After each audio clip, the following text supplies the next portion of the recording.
Terdani është nga Prizreni, Eric Adams është nga Shtetet e Bashkuara të Amerikës. Terdani është një inxhinier i shkëlqyer në teknologjinë e informacionit. Adams është politikan, ish kryebashkiak i New Yorkut. Terdani nuk ka asnjë problem me drejtsinë. Zoti Adams, po, ka patur disa peripeci ligjore në vendin e vet. Pavarësisht se dosja e tij është mbyllur, për një politikan si ai mbetet një njohur në karrierë. Terdani nga Prizreni ka lidhje të forta me Shqipërinë, e do me zemër. Prej më shumë se 15 vitesh ai jeton dhe kontribuon në Tiranë bashkë me bashkëshorten e tij nga Prishtina dhe 2 fëmijët e tyre. Adams thotë se do Shqipërinë, se ka lidhje me komunitetin shqiptar që jeton prej vitesh në vendlindjen e tij.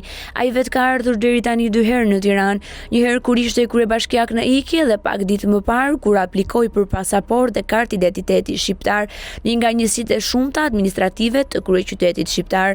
Pastaj është kthyer në Shtetet e Bashkuara të Amerikës sepse këtu nuk ka një rezidencë banimi. Një nga paraardhësit e Dardanit ka qenë pjesë e rëndësishme e lidhjes shqiptare të Prizrenit. Të njëjtën nuk mund ta themi për Erikun nga Amerika e Largët, mbase edhe nuk e dim. Do të pyesni ju, çfarë lidh Dardanin me Erikun? Kanë një të përbashkët, shtetësinë shqiptare. Me një ndryshim shumë të madh, Dardani nga Prizreni dhe bashkëshortja e tij nga Prishtina hoqën të zitë e ullirit derisa e morën shtetësinë e nënës Shqipëri.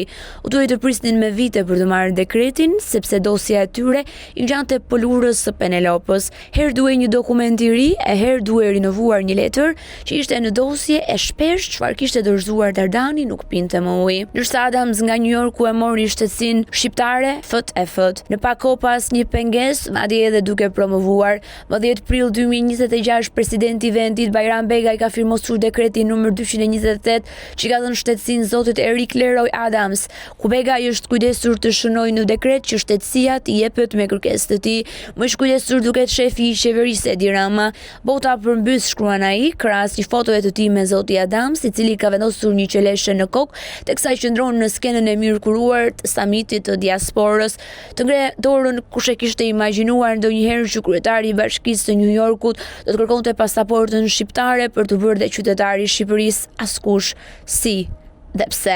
Sepse Eric Adams është një mik i madh i komunitetit shqiptar të New Yorkut, e kishte premtuar ta vizitonte Shqipërinë përpara mbylljes së mandatit. Kur erdhi në Shqipëri, pëlqeu ai shumë Tirana, sa tha: "A mund të bëjmë qytetari i këtij New Yorku të vogël që kurse imagjinoja kaq tërheqës?" Dhe kështu kryetari i bashkisë më të famshme të botës u bë me ligje me zakon një ambasador i Shqipërisë së rilindur, shkruan Rama.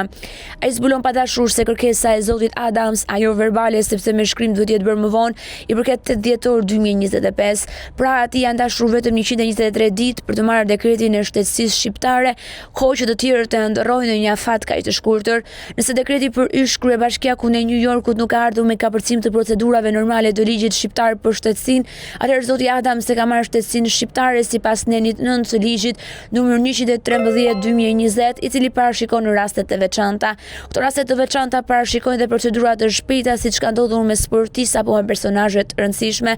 Pika 1 e nenit 9 të ligjit për shtetësinë përcakton në mënyrë eksplicite që shtetësia shqiptare mund fitohet nga shtetasi i huaj që ka mbushur moshën 18 vjeç, ku nuk përbën kërcënim për rendin publik dhe sigurinë kombëtare të Republikës së Shqipërisë, edhe në rastet kur Republika e Shqipërisë ka interes kombëtar apo interes në fushën e arsimit, shkencës, artit, kulturës, ekonomisë, sportit, pra kur Shqipëria ka interes kombëtar për personalitete të fushave të sipërcituara.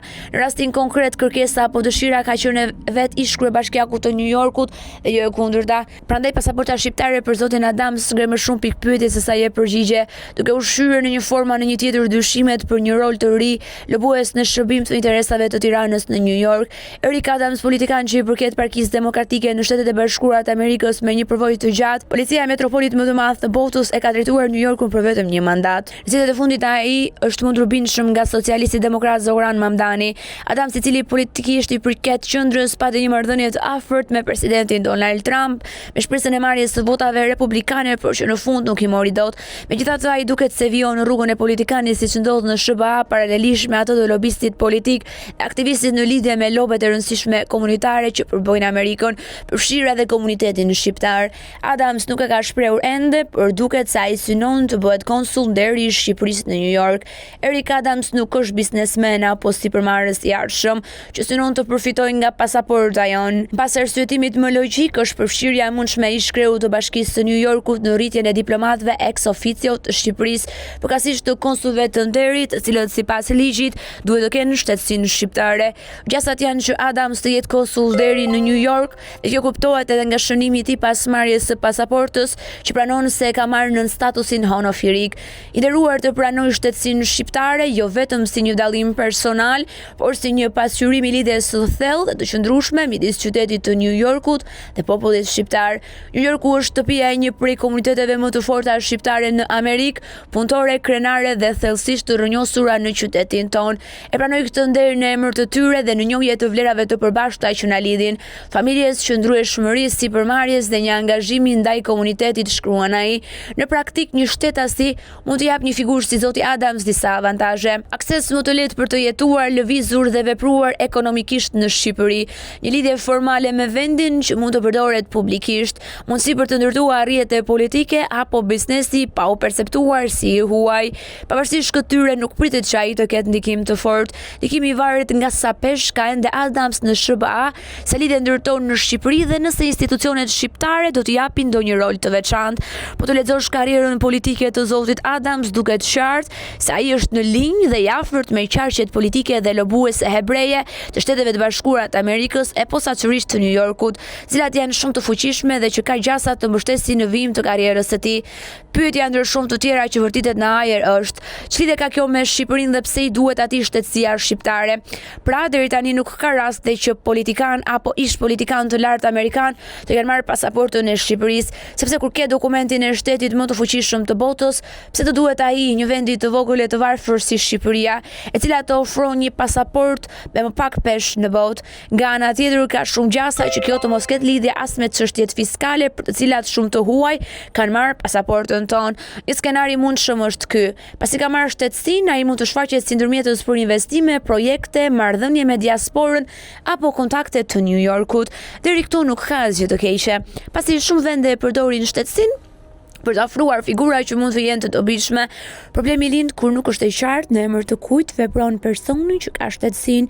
Në rastin konkret, zoti Adams, edhe pa një post zyrtar, emri i tij mund të përdoret si garanci apo si mënyrë për të hapur dyert, por ka edhe kufi. Sot Eric Adams e ka humbur ndikimin që ka pasur dikur. Ai nuk është pjesë e administratës amerikane, nuk kontrollon institucione dhe nuk ka peshë të drejtë për drejtë në Washington. Prandaj, edhe nëse Adams e keq përdor shtetësinë shqiptare, ndikimi i tij do të jetë më shumë të simbolik, një ndikim i lidhur thjesht dhe vetëm me rrjetet e tij personale, por pa fuqi reale politike.